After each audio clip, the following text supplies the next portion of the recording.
Hi all, welcome and welcome back to my channel. In this video, I have a horrific story to share with you out of Waterbury, Connecticut, where firefighters responded to a house fire set by a 32-year-old man being held captive in the home by his stepmother. When firefighters rescued him from an upstairs room in the home, he told them that he had been locked up in that room for over 20 years.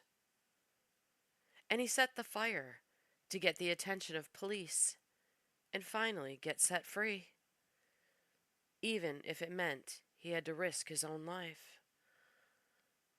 Initial reports say the unnamed 32-year-old only weighed 68 pounds at the time of his rescue in February of 2025. He was being starved to death, and he was on death's doorstep. Not too long ago, I covered a similar sick and twisted story out of Lehigh, Pennsylvania, where a 15-year-old boy escaped his house of horrors and was seen running outside naked in January of 2025 in freezing temperatures as he ran to a neighbor's house for help. When police responded to that teen's house, they found that he had a twin brother who was also being starved and tortured by their so-called mother and her evil husband. And when they were rescued, they only weighed between 50 and 55 pounds each. If you haven't yet watched that horrible story, you should go check it out after you watch this one. It takes an extra special kind of sick and twisted mind to torture and starve someone over a period of years. You have to wake up every day and make the decision to keep hurting another human being, day after day, never letting up. You have to be a special kind of evil, a psychopath with no conscience, no feeling, no empathy. You have to be dead inside.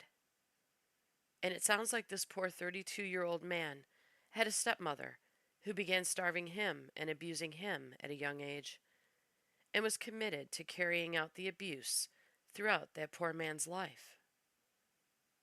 Police say his biological father passed away in 2024, so he had to have been well aware of his son's emaciated condition and either took part in the torture and or allowed it to take place. Police said in a press conference that the man was found by firefighters in a small room with multiple locks on the outside of the door, and the conditions they found him existing in were worse than a prison cell. The news clip I'm about to play for you is a bit buggy throughout, but it's a very detailed clip by police about the case. Good morning, everyone. Thank you for the opportunity to have this conversation with you. As you all know, on February 17th, around 8:40 p.m., Waterbury Police responded to 2 Blake Street on a report of a fire. Officers and fire investigators immediately realized there were some grave concerns about some of the conditions in the house. There were 2 occupants of the house, one being Kimberly Sullivan, the stepmother of the male victim. Officers and fire investigators quickly realized that there was a room in the house that appeared to have locks on it from the exterior portion of the house. They began to speak to the male victim, who disclosed that he was being held captive in the house for an extended period of time, approximately 20 years. The investigation began from that point. We worked closely with the State's Attorney's Office, Maureen Platt, as well as Assistant State's Attorney Don Thurkelson, because frankly, what was being reported was unfathomable to us at that point in time. Through those investigative meetings and through search warrants, we were able to seize physical evidence and conduct interviews and dig up some more information that corroborated the victim's story. This investigation, as the mayor points out, continues, is very open and very active. We were able to obtain arrest warrants for Kimberly Sullivan. She was arrested yesterday. She was arraigned in Waterbury Superior Court. She's currently being held on a $300,000 bond. At this point, I'll open the floor up for any questions. The biological father, we've learned that he recently left the home, and her lawyer is saying that we need to look deeper into his part in all of this. When it comes to the investigation, is he being held accountable at all? The biological father is deceased and died in January of 2024. Prior to his death, he was wheelchair bound from some medical conditions. Okay. Also, it was reported to the school system that this boy at the time, now 32-year-old man, he was starving, he was asking other kids for lunch. I mean, is this a failure on the school system that this matter was not taken more seriously? So we're doing some background investigation. There are two incidents that we had within our computer system of dealing with that address and with the family back in 2005. One was a request from DCF to do a welfare check at the location because children that the victim was familiar with hadn't seen him and they were concerned about him.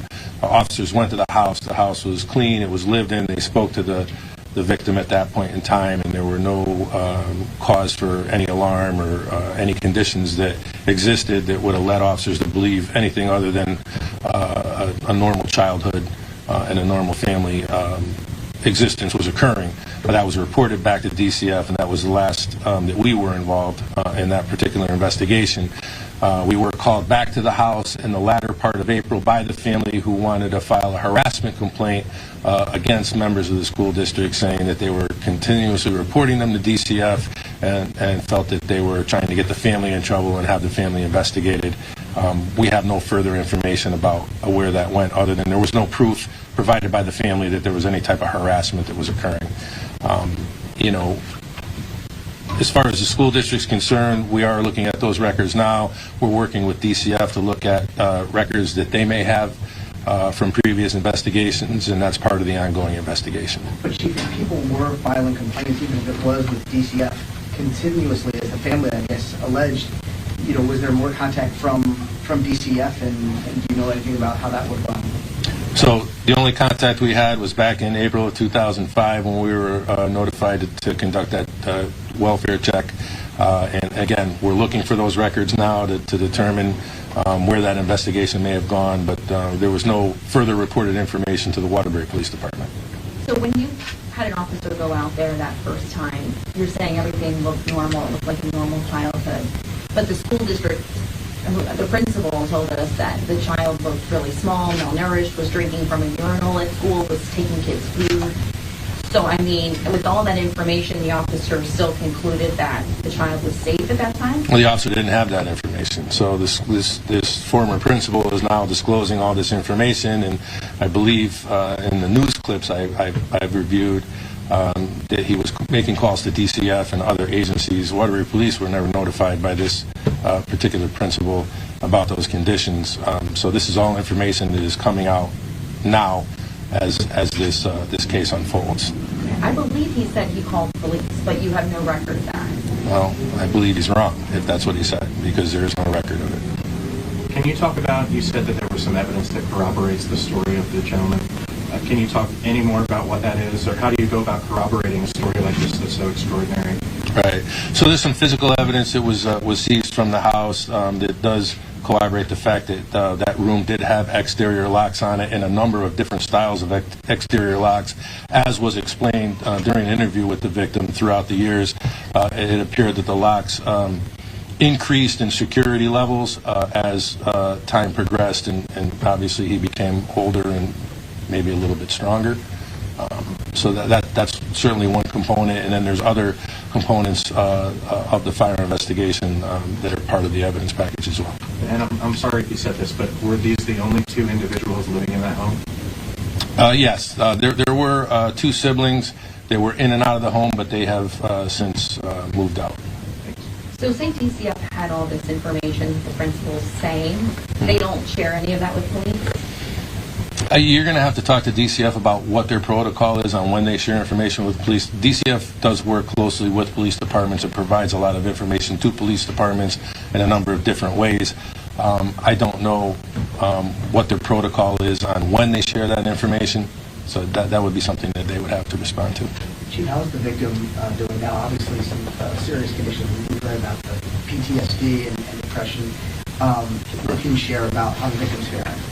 Right, so obviously he's got a lot of mental health issues that he has to deal with at this point in time. There are a lot of physical conditions that he's working on as well. I mean, here's an adult that was 5'9" and 68 pounds. There's some apparent orthopedic issues. The room was very small. Honestly, when I read about it and talk to the investigators and overlook the interviews, it was worse than the conditions of a jail cell. So there's a lot of physical therapy that he'll have to go through. There's a lot of healing that he'll have to go through mentally. And I can tell you this: our investigators, and I'll specifically point out Detective Steve Brownell and Detective John Paish, who were the lead investigators in this particular case, but all the investigators, the entire Criminal Investigations Bureau, has been very supportive of the victim. They took a collection up and bought him some items to try to make life more comfortable, some clothing and some books and some things to kind of get him along the way as he goes through this process. But, our plan is to continue to support him. He's going to need a lot of support as he travels through this and tries to figure out how to navigate what has occurred and what the future holds for him. Chief, I think a lot of people are wondering, where are his other relatives? Did no one else see this man for 20 years that they were able to, say anything, report anything to police? Was his stepmother the only person in his life? Did he have? You said he had 2 siblings. Where is everyone else? Where are all the relatives? So the backdrop is being formed, and this is again why the investigation continues.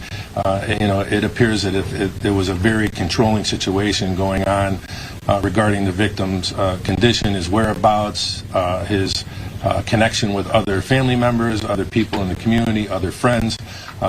Information was very guarded on what was released and when he was able to see other members of the family and other members of the community. And I think that I know from information provided in the interviews that there was a level of fear on retaliation on what would occur if information was released or help was provided to the victim by family members.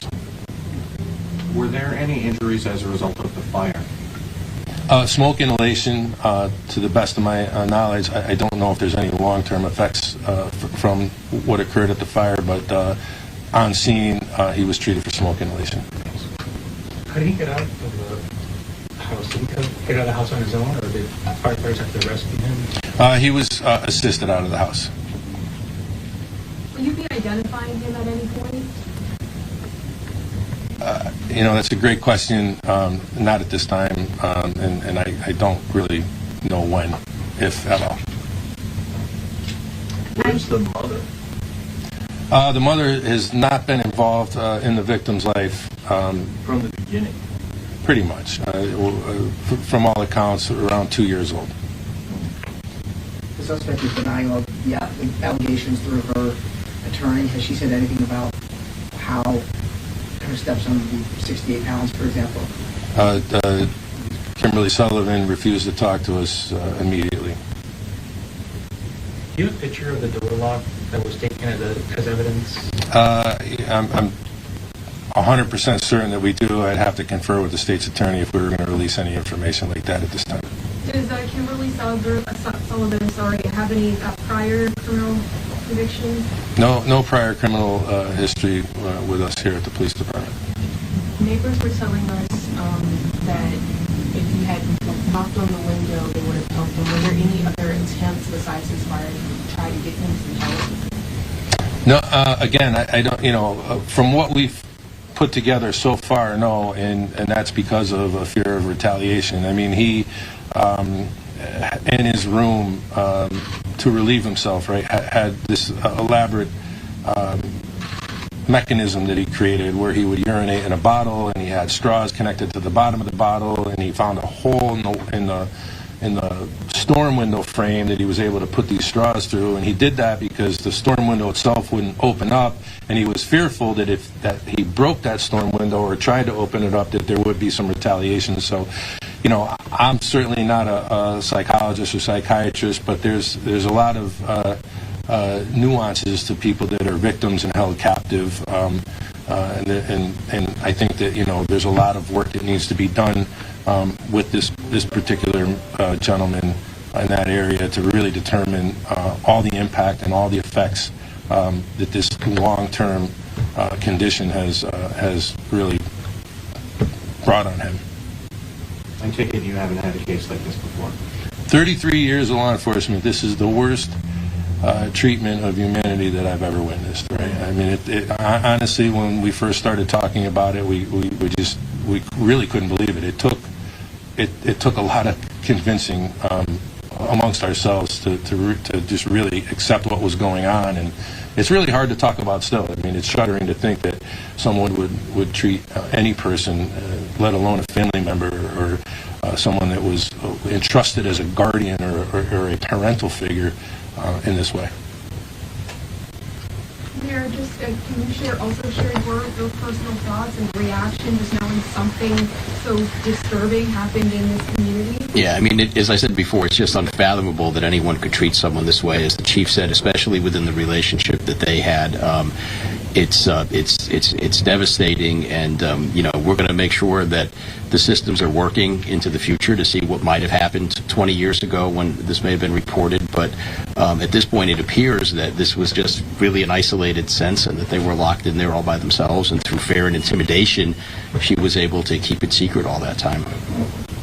So when you're talking about the future and other children and other families out there, I mean, if there's welfare checks, you know, and the kids are told to lie about being fed, I mean, what happens? Like, are they going to stay in these situations like he did, or? Well, there's limits, I would think, to what you can do. We can send people out to check and look at it. I don't know what it looked like when the officer walked into the house in 2005, what the child looked like.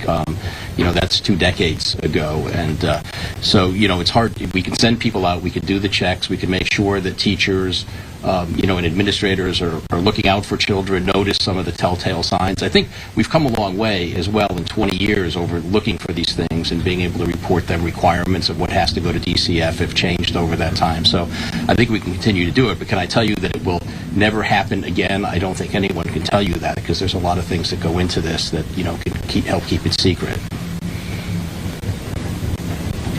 Where was she arrested in Stepson? I don't know.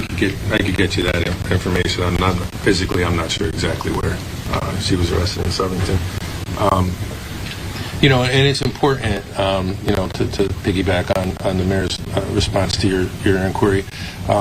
You know, if you see something, say something. I know it's a cliche, and we talk about it all the time, but of all the great work that the media and press is doing now on this particular case, and talking to relatives and neighbors and school district people. I know some have said that they've made calls, but some have said they haven't, right? So if things are peculiar, it's important to notify the police department. We will certainly look into that information and take the appropriate action. And it may take more than one time, depending on the circumstances we find when we get there. And we know that, you know, through history and through our work with servicing agencies, that victims of domestic violence especially are oftentimes reluctant to come forward. And, you know, we encourage people that are victims of domestic violence to find the fortitude to come forward, and we're here to help. We really are. In this situation, though, it seems like, according to the police report, that his life became worse because someone reported it. And after that second DCF visit, the mother pulled him from school. Correct. Correct? Correct. But you still would encourage people to... I would. I mean, because you're not going to break the cycle any other way. I mean, you know, unfortunately in this case, it seems as if an 11-year-old was taken extreme advantage of, and at that time, you know, it's very tragic that occurred, but it will never stop, right? And this gentleman suffered for 2 decades because of that. It's easy to Monday morning quarterback, but I think it's really important to never lose hope and to continue to report incidents, especially if you're a victim of neglect or a crime. Was he in the room all the time? Because there were some reports that he was in the backyard doing chores. He would be released from the room anywhere from 15 minutes to a couple of hours every day. You know, there were some indication during the interview that although his dad didn't do him too many favors when the stepmother wasn't around, he would stay out of the room a little bit longer. A news conference there underway on a very disturbing story that is out of Waterbury, Connecticut, where police say a man was held captive for 20 years inside a home. His stepmother, Kimberly Sullivan, has now been charged. We start with a story that's making headlines across the country today. A Waterbury mother is charged with keeping her stepson captive in the family home for 20 years. 56-year-old Kimberly Sullivan appeared in court yesterday to answer charges. Officials say the boy was given 2 cups of water a day. Investigators became aware of what was going on after they say that our 32-year-old son intentionally set a fire at the Blake Street home in Waterbury back in February, telling police, and we're quoting, "I wanted my freedom." This victim, 31 years old, was 5'9", 68 pounds. He had a body mass index of 11%. Under 13% is life-threatening. He was in the stages of dying. He was not locked in a room. She did not restrain him in any way. She provided food. She provided shelter. She is blown away by these allegations. The defense attorney said it was the boy's now deceased biological father that dictated how he was raised, and his client is being falsely accused. Waterbury officials have just wrapped up a news conference, and NBC Connecticut's Jennifer Joas joins us live now from Waterbury with all the late-breaking details as to what they had to say. Jen? Yeah, well, Waterbury police say this small room this now man was living in and locked in, there are signs appearing that there were locks on that door, was worse than a jail cell. They say it had slanted ceilings, it was very small, very tight, more like a storage room with no bathroom, no heat, no air, and they are horrified by what this man went through the course of his life. 33 years of law enforcement, this is the worst treatment of humanity that I've ever witnessed. I mean, it's shuddering to think that someone would treat any person, let alone a family member or someone that was entrusted as a guardian or a parental figure in this way. So how did this happen? Well, in just a moment, you're going to hear from a former principal who says they made more than 20 calls to DCF to report this boy through the matter of years, from kindergarten through 4th grade. Police are telling us DCF did not share those details with them at the time, and police only did 1 welfare check in 2005. Officers went to the house. The house was clean. It was lived in. They spoke to the victim at that point in time, and there were no cause for any alarm or any conditions that existed that would have led officers to believe anything other than a normal childhood. Following that welfare check, Waterbury police are saying that information was then reported back to DCF. Not long after that, the family actually wanted to file a harassment case against the school district for continuously reporting them to DCF, but nothing came of that either. DCF went to the home twice, and after the second time, that man said his stepmom pulled him from school. That is when his life got even worse, the abuse got worse, and it continued for several more years, even decades at this point. Despite this, police are still encouraging people out there to file reports, to call people and file anything, neighbors, anybody, if you see something suspicious, to speak up. Back over to you. Jen Joas live for us in Waterbury with such a sad and disturbing story this morning. And we're learning In an exclusive interview with NBC Connecticut, a former principal had an inkling of something terribly wrong happening and tried to intervene decades ago. We knew it, we reported it, not a damn thing was done. That's the tragedy of the whole thing. Tom Pannone was the man in charge at the now closed Barnard Elementary School a couple of decades ago when the alleged victim was a student there. He says starting at just 5 years old, he and his staff all felt something may have been happening at home after noticing how tiny and thin the boy was. He says the student told them there were times at home when he wasn't allowed to eat, so teachers would often bring food in for him.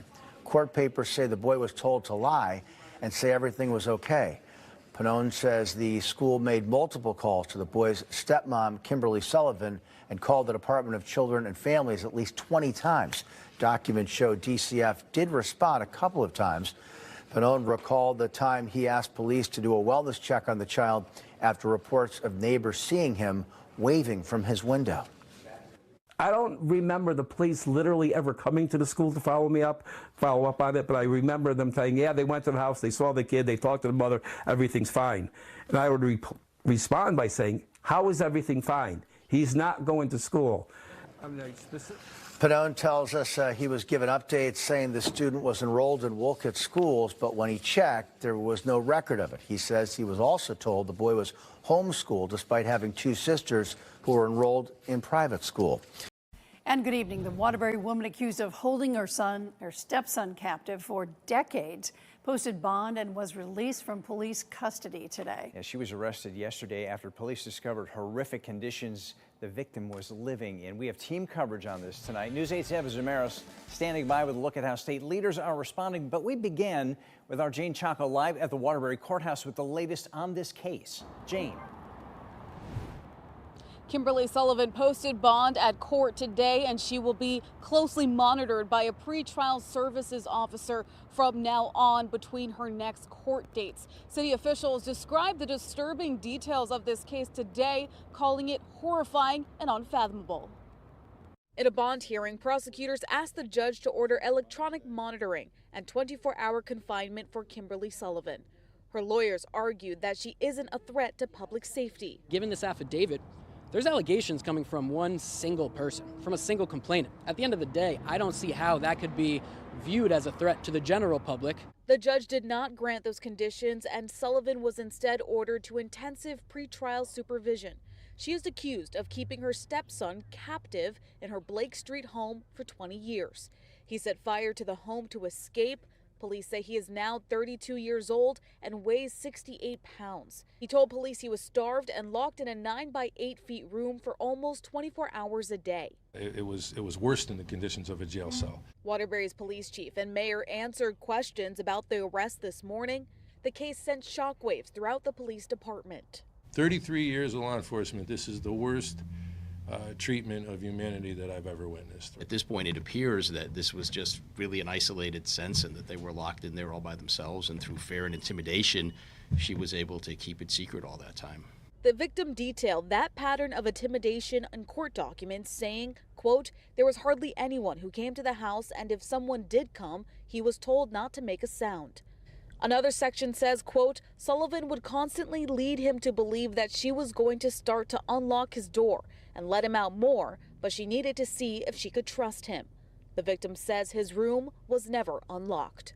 Sullivan told her lawyer all these claims are false. Is there anything in the affidavit she said is true? No. As of now, at this point, given the information that we have, and we have the same information that you guys have, it's just the arrest warrant, it's a blanket denial. She's shocked by these allegations. Sullivan's lawyer says she plans to enter a not guilty plea. Her next court date is March 26th. Live in Waterbury, Jane Chaco, News 8. I'm shocked and blown away that Sullivan's attorneys say she's shocked and blown away by the allegations, but not by the fact that her 32-year-old stepson only weighed 68 pounds, or that he was magically able to lock multiple locks on the outside of his door from inside the room without any assistance.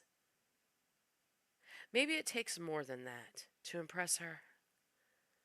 like a jury of her peers, finding her guilty of being a low-life, evil POS, and giving her her chance to be locked up and treated like a prisoner for decades. Except nobody will be coming to rescue her. There's much discussion about what the victim's school did to try to help him back when they realized something was wrong when he was in elementary school. And it seems he was never forgotten by the many people who worried about him back then. His old principal was one of them, and he tells a heartbreaking story in an interview he sat down for after hearing the news. I'm going to end this video with his story, but it's from a news station I've never clipped from before, so if you return later and it's gone, they made me take it down. Hopefully they won't. And I wish the victim in this case great healing and a beautiful future. Thank you so much for watching. I appreciate it. Don't forget to like this video and subscribe to my channel for more true crime stories. And here is his old principal's heartbreaking interview. The student in question was a kindergartner, and it was my first year as principal of Barnard Elementary School. And I just remember seeing this kid. He was just so tiny, much smaller than usual 5-year-olds, maybe a quarter of the size. I mean, it's absolutely tiny, and he had no color to his face, and he looked emaciated. He looked like he wasn't eating at all. And as time went on, and again, you're a new principal, so you're kind of getting the ropes of the school. I would walk in the morning. Now, Barnard was an old elementary school built in 1898. It's used for adult ed now. And they had, the kids would come in the morning, and there was an old bathroom, boys' room downstairs, and they had the old type ceramic urinals, which were probably about 4 feet high, bigger than him. And I would walk in there in the morning, and he would be flushing the toilet, drinking the water coming out of the urinal as it's raining. I'm going, oh man, there's something wrong with this. And he would tell me he's thirsty. Then I'm thinking, well, maybe he's thirsty. He can't reach the fountain because the water fountain was too high. I don't know if I called the mother at that particular day, but then I would find him in the bathroom almost every morning, opening up his little lunch. He had a plastic lunchbox that kids use, and it was filthy, disgusting, with just old food and crust and everything else on it. And he would open it up. This is 8 o'clock in the morning, and he starts shoving all his lunch into his mouth. What the heck are you doing? Oh, I'm hungry. I said, didn't you have breakfast? No. What's going on here? And at this point, I would call his mother, and I'd say, you know, the kid's hungry. He's eating his food in the bathroom, this and that. Didn't get anywhere. He stopped doing that, okay? And the year progresses, the teachers are all concerned. His kindergarten teachers, what's going on with him? He's always hungry, blah, blah, blah. As he gets into first grade the next year, when you go to lunch, we're getting reports from other kids that he's stealing their lunch. He's literally taking it while they're eating and eating their lunch. Now you're talking 6-year-olds now. Kids do stuff like that. So it's not that uncommon, but he was doing it constantly. So again, like Mr. Principal, I called the mother just to kind of say, hey, what's going on, this and that. Oh, I'll take care of it, no, this, that. He's eating, there should be no problem. And looking back, he probably got punished when he went home. So what I did was probably the worst possible thing for the kid. He wouldn't be stealing the food as much, but he was constantly hungry. These teachers, he had the teachers up to 4th grade. They were constantly bringing food in for the kid. And he was just ravenous, devouring it all the time. He'd tell us stories of, he had 2 biological sisters to the mother. And the mother would order pizza, and he wouldn't get any of the pizza. And this kind of stuff kind of broke your heart. And over the years, from kindergarten to 4th grade, between myself, the school nurse, the parent liaison, the teachers, called DCF numerous times. If I'm saying 20, that's probably being conservative. And whether they investigate, you know, you do the paperwork, you do the phone call, they do the investigation, they come back, we went to the house, and nothing, this and that. You really weren't getting anywhere going through that agency. After 4th grade, He never went to 5th grade, and I'm not quite sure if he finished his 4th grade at Barnard School, but I definitely know he didn't show up for 5th grade. It was a small neighborhood school. It was maybe 250 kids. You know all the kids, you know the neighborhood, this and that. And so I would start asking the kids, hey, you see this and that? And I knew the kids who lived right next door. And I would ask them, and they would tell me, oh yeah, we see him. He's in the window of the house waving out the window. I said, well, does he ever come out and play? Do you ever see him in the yard? No, we never see him in the yard. He never plays. He never comes out. I said, well, how long is he in the window for? Well, he's in the window for a little while, and then we see him the next day or the next day. So obviously, I'm kind of concerned about that. I called the police at least 2 or 3 times, could be more, for wellness checks. And I gave statements in terms of there's something wrong. This kid, he's not coming to school. There's no reports of him going to school. Kids see him in the window. What's going on? I don't remember the police literally ever coming to the school to follow up on it, but I remember them saying, yeah, they went to the house, they saw the kid, they talked to the mother, everything's fine. And I would respond by saying, how is everything fine? He's not going to school. I mean, I specifically remember the police telling me, well, the mother said she's enrolling him in Wolcott schools. And I remember actually contacting Wolcott schools. There's only 2 elementary schools there. Explaining who I was, we're looking for this kid. What our concerns was, there was no record of him going to Wolcott school. The 2 sisters went to, I want to say, St. Margaret's School, which is up off Highland Avenue, somewhere up there. I don't know if it's still in business, whatever. The 2 sisters, the twin sisters, went there. So we never had any communication with the 2 sisters, but they obviously went to a private parochial school, which was a pretty nice school in Waterbury, and he was at the public school. So we basically, after 4th grade, we lost the contact, other than me calling, and I think myself with the parent liaison claims we went to the house when he was in 5th grade. It's more than likely we did, and I don't think anybody ever answered the door. I remember walking around the house looking. And even farther past, that had to be 2004, 2005. And after that, I was telling you about the after-school programs I do. Yeah. One of the programs at the time I was doing was at Chase Park House, which is on right on the street, the main street going on Sunnyside Avenue. And we'd finish the programs at Chase Park House, and I would just drive across the street, and I would look to see if I could see. I said, that's the house. I would tell my wife the story. I said, that's where he lived. I don't know where this kid is, but I'm going to tell you right now, we're going to see this story on Dateline sometime, without question. And that was not just my thought. Right. It was everyone in the school who had any kind of contact with the school at all. It was inevitable that this kid, you can't just drop a 10-year-old off the face of the earth and he never shows up again. And it's like no one cared. No one cared enough to really follow up on it, other than me or somebody going up there and busting the door and pulling the kid out by his ear and saying, what the heck's going on here? Which I came to the point of wanting to do that sometimes and didn't, obviously. But everyone really was concerned with this child since he was 5 years old. You knew something was wrong. It was grossly wrong. How does that work that the school is saying this child isn't in school? How is it possible that, like, he was never accounted for? It's just, that blows my mind. I think it blows everybody's mind. And whether it was the police who went to the house, and I noticed on the article that it did mention the last report, there were 2 reports of wellness checks in 2004, 2005. They had to be the ones I made, because that's when we left the school from 4th grade to 5th grade. He never showed up. And I knew something was amiss when he didn't show up at the other schools or the parochial school that the sisters were at. And it kind of fell off the face of the earth. That was it. I mean, how, you kind of go on with your life, okay, maybe I'm missing something, maybe he moved, maybe he went with another.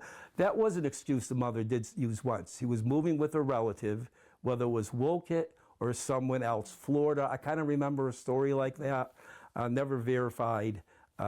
So that's where it ended up. Until today, when I'm working in the after-school program in Waterbury, and my phone starts blowing up with messages like, what's going on? I never pick up my phone. I just happen to pick it up. And it's all these teachers contacted me saying, do you believe this? We all knew this was going to happen.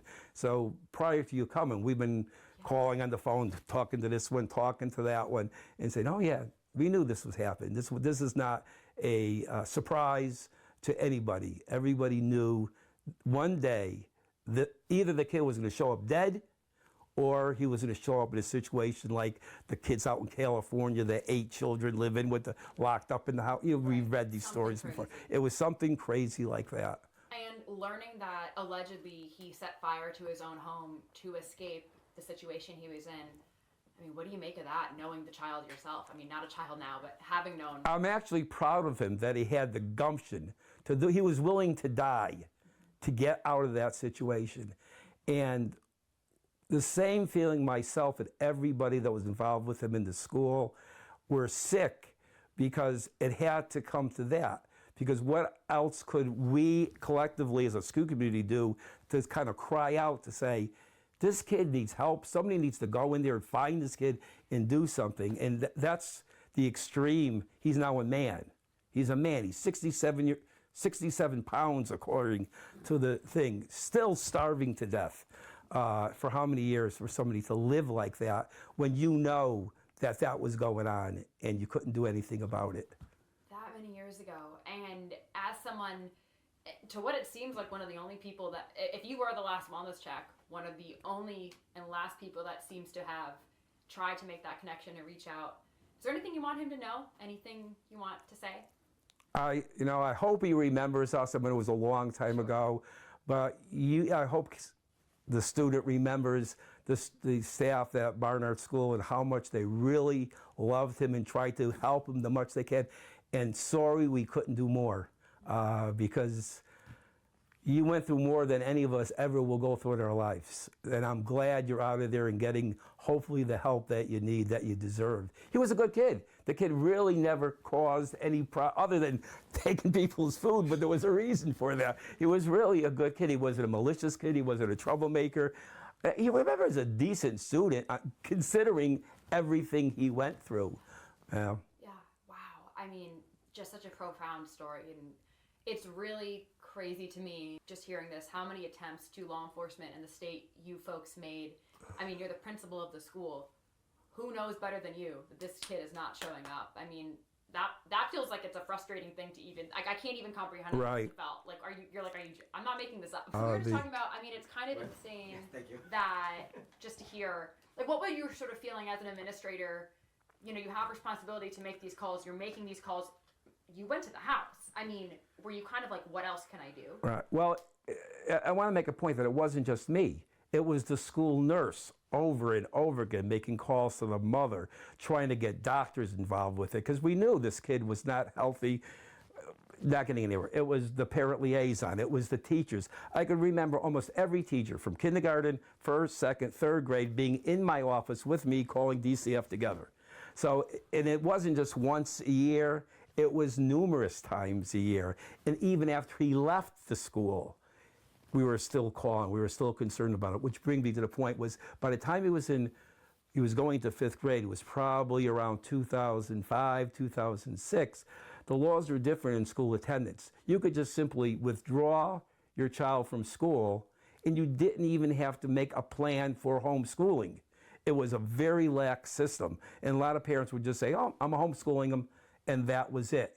And at one point, the parents had to provide a portfolio to the principal. Here's what they're doing. Very few ever did it. And it was never mandated in terms of, they never pressed the case on it. Where is it? So, you know. Maybe if it was today, yeah, and this was a 6-year-old, this wouldn't be able to happen. Is that No. kind of the thinking? If DCF's involved, anything's possible. And I'm giving this experience with this young student, but in my 35 years, 14 as an administrator, DCF dropped the ball 99% of the time. It's just the reality of the agency. I know every year they say they're changing, they're going to make corrections. I don't believe it. It's just, and this is a prime example. This is an absolute, I don't know how far they got involved. Once the kid got out of the system, there's probably no record of them.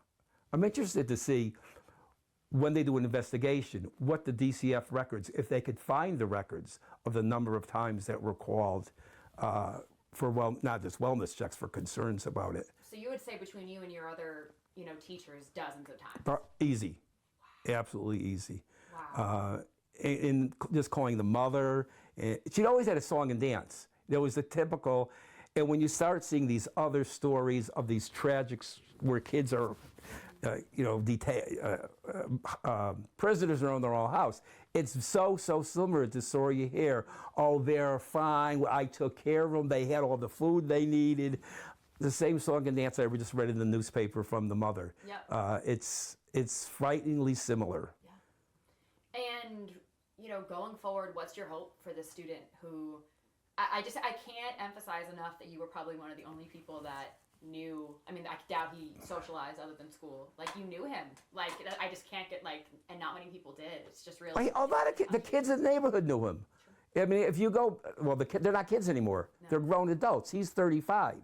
So I don't even know how many of the kids that were from that neighborhood are still living in that neighborhood. Though it's a pretty stable neighborhood. Yeah. It's one generation after another is still living there. If you talk to the kids, they all knew him. They would give their lunch to him when they knew he was really hungry, and they were all friendly with him. He wasn't like he didn't have any friends. It was So what's my hope? He's a man now. Is the harm irreparable at this point? I mean, mentally, how could you survive something like that? He obviously did, and he went to the extreme what he did to try to get out. So I just pray and wish him the best, whatever his life could be after this. It's such an act of, it must have been so scary, but it feels like a real act of bravery from him. I can't imagine what that felt like. And it's really sad for me to think about, if this is all true, that he was there for 20 years. It's just crazy. Yeah.